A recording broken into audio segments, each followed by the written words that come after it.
Class 8 comparing quantities में आज हम पढ़ेंगे प्रिंसिपल क्या होता है, अमाउंट क्या होता है, इंटरेस्ट क्या होता है और कंपाउंड इंटरेस्ट क्या होता है और इनके रिलेटेड फॉर्मूले।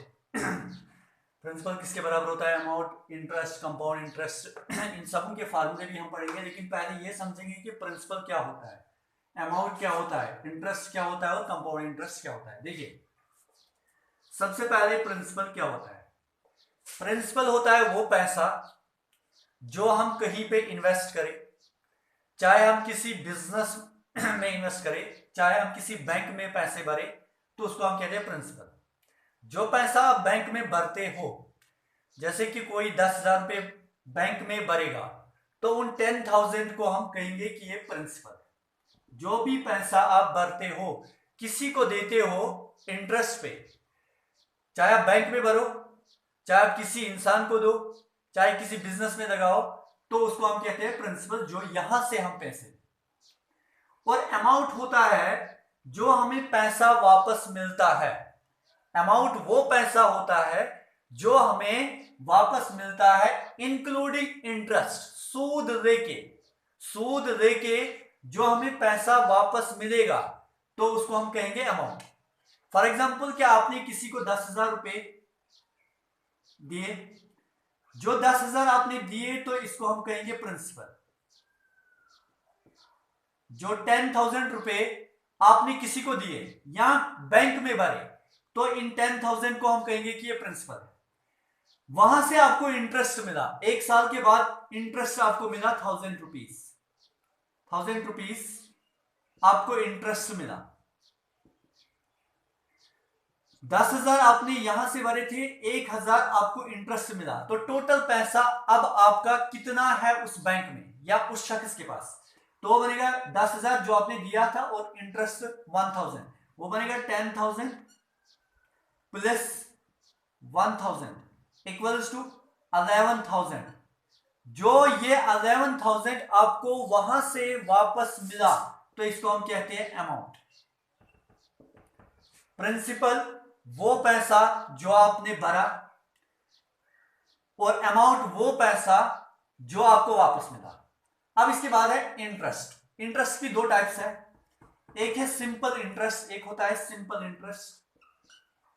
ये सिंपल इंटरेस्ट क्या होता है, और दूसरा होता है कंपाउंड इंटरेस्ट। कंपाउंड इंटरेस्ट क्या होता है, सिंपल इंटरेस्ट क्या होता है और कंपाउंड इंटरेस्ट क्या होता है। देखिए, सिंपल इंटरेस्ट और कंपाउंड इंटरेस्ट, इन दोनों में डिफरेंस निकालना, डिफरेंस समझना कि डिफरेंस क्या है।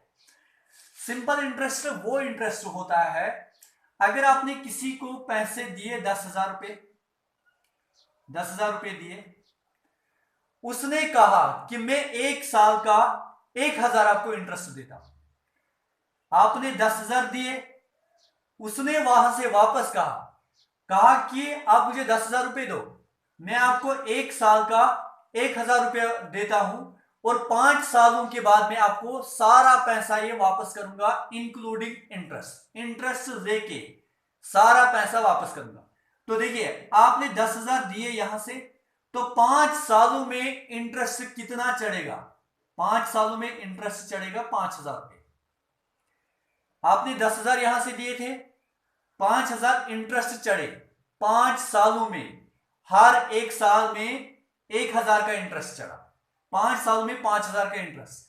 तो इसका मतलब वहां से आपको मिलेगा 15,000 रुपीज वापस 5 सालों के बाद। 5 सालों के बाद आपको मिलेगा 15,000 रुपीज वापस। तो इसको हम कहते हैं सिंपल इंटरेस्ट। 1,000 एक साल का, 1,000 एक साल का, दूसरे साल का भी वही 1,000, तीसरे साल का भी वही 1,000, चौथे साल का भी वही 1,000, 5वें साल का भी वही 1,000। हर एक साल में 1,000 रुपया आपको मिल गया, तो इसको हम कहते हैं सिंपल इंटरेस्ट। अब कंपाउंड इंटरेस्ट क्या होता है। कंपाउंड इंटरेस्ट होता है, कंपाउंड इंटरेस्ट क्या होता है, कंपाउंड इंटरेस्ट होता है अगर आपको किसी शख्स ने 10,000 रुपये दिए, किसी शख्स ने आपको 10,000 रुपये दिए, उसने कहा कि मैं आपको साल का 1,000 रुपया देता हूं, एक साल का 1,000 रुपया देता हूं, लेकिन कंपाउंड इंटरेस्ट देता हूं। एक साल का इंटरेस्ट देता हूं 1,000 रुपया, लेकिन कंपाउंड इंटरेस्ट। देखिए उसने कहा मैं 10,000 पे 10,000 रुपयों पे आपको एक साल में 1,000 देता हूं। 10,000 रुपयों का, 11,000 का नहीं, 12,000 का नहीं, 15,000 का नहीं, 10,000 रुपयों पे उसने कहा कि मैं 10,000 रुपयों पे आपको एक साल में 1,000 देता हूं, लेकिन कंपाउंड इंटरेस्ट देता हूं। देखिए क्या होगा वहां पे ये होगा कि कंपाउंड इंटरेस्ट जब हम चढ़ाते हैं, जब हम कंपाउंड इंटरेस्ट लगाते हैं किसी पैसे पे, जब हम कंपाउंड इंटरेस्ट लगाते हैं तो वहां पे क्या होता है, वहां पे 10,000 रुपए जो दिए तो एक साल के बाद इंटरेस्ट चढ़ेगा 1,000 रुपये, तो एक साल के बाद कितना पैसा बनेगा वो उस शख्स का 11,000 रुपये बना। अब नेक्स्ट ईयर, अगले साल, अब 10,000 का इंटरेस्ट नहीं चढ़ेगा, अब 11,000 रुपयों का इंटरेस्ट चढ़ेगा। 10,000 का तो 1,000 चढ़ता था, लेकिन यहां पे तो 11,000 है, 11,000 के तो 1,100 रुपये चढ़ेंगे। 11,000 का तो 1,100 चढ़ेगा, क्योंकि 10,000 का 1,000, 11,000 का 1,100 चढ़ेगा। तो दूसरे साल के बाद, दूसरे साल के खत्म होने पे तो उसके पास कितना पैसा जमा हो गया, वो हो गया 11,000, 11,000 प्लस 1,100, वो हो गया 12,100। इतना पैसा जमा हो गया 2 साल के बाद। अब तीसरे साल के बाद, तीसरा साल खत्म होने के बाद अब इंटरेस्ट इस पे नहीं चढ़ेगा, अब इंटरेस्ट इस पे चढ़ेगा। देखिए पहले साल 1,000 रुपया इंटरेस्ट चढ़ा था, फिर दूसरे साल 1,100 इंटरेस्ट चढ़ा, और तीसरे साल अब कितना चढ़ेगा, तीसरे साल अब इससे भी ज्यादा पड़ेगा, 1,210 रुपये पड़ेगा, 1,210 रुपये पड़ेगा तीसरे साल के लिए।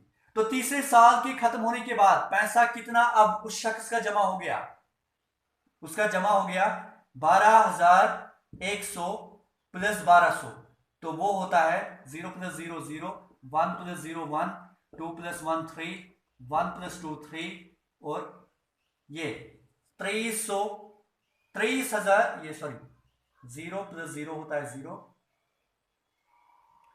0 प्लस 0 0, 1 प्लस 0 1, 2 प्लस 1 3, 1 प्लस 2 होता है 3, 13,000, 13,310 रुपये, 13,310 रुपये 3 सालों के बाद।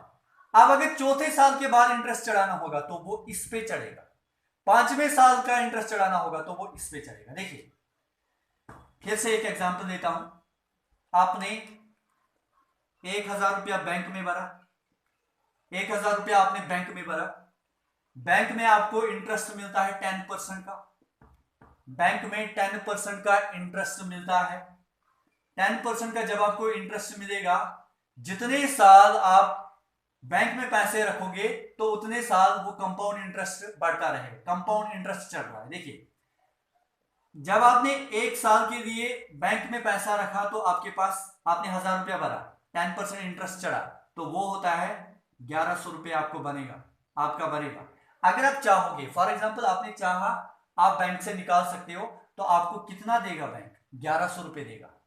1,000 रुपया आपने भरा था और 100 रुपया आपको इंटरेस्ट मिला, 10%, 100 रुपया आपको इंटरेस्ट मिला 10%, 1,000 का 10% होता है 100 रुपया, 100 रुपया आपको इंटरेस्ट मिला तो आपको 1,100, आपका 1,100 जमा हो गया। आप चाहोगे तो 1,100, ये सॉरी 1,000 रुपया 1,100, 1,100 रुपया, 1,100 रुपया आपका वहां पे जमा हो गया।